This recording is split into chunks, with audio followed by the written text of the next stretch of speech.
It's also true in counties whose boundaries don't change.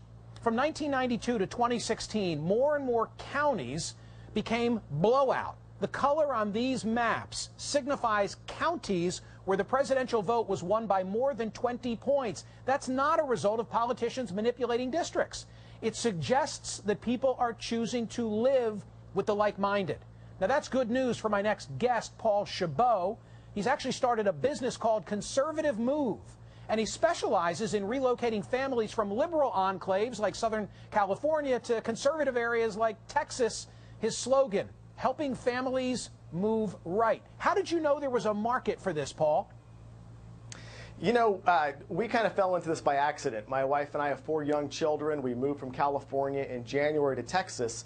And when we moved here, we realized that so many families had made the move long before we did, but for the same reasons that we left California. And so we simply thought it'd be a great idea to create a business that markets exactly to what you just described. And the business model has blown up across this country. We simply can't keep up with demand. But I think it goes to the point that you said that, you know, voters, human beings, really are looking to live in areas where they feel represented. Okay, but if you're moving folks from Orange County, California, because it's become now blue where it used to be red, and they moved to Texas, I am mindful of the fact that the Texas demographics are changing. Texas ultimately may itself be blue. What are you going to do? Move them all back? No, and that's a really good point. I think what Conservative Move really wants to do is not just help families sell their home in blue states and buy in red states, but we want to have a greater conversation about conservative values. So we talk about the 3 things that research shows families really want. They want good paying jobs, good schools, and safe streets.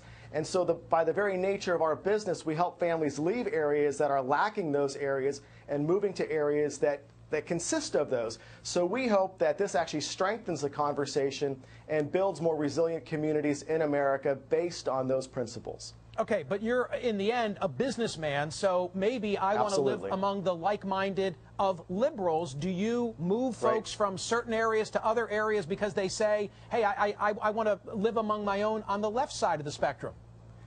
Sure. So we'll help anybody, anytime, anywhere, regardless of anyone's political affiliation. However, we're not really seeing the concern from the left. We're seeing the concern from the right, from conservatives. And they are mostly parents with young children. They are, for example, from California, where we used to have the best schools, now some of the worst, some safe streets, now it's gone in the opposite, and many corporations leaving California to Texas or other red states for good paying jobs. So these are ordinary, average, middle-class Americans who are leaving these liberal, coastal elite or working poor inland areas of many states to red states just to simply live a better life and have a better life for their children.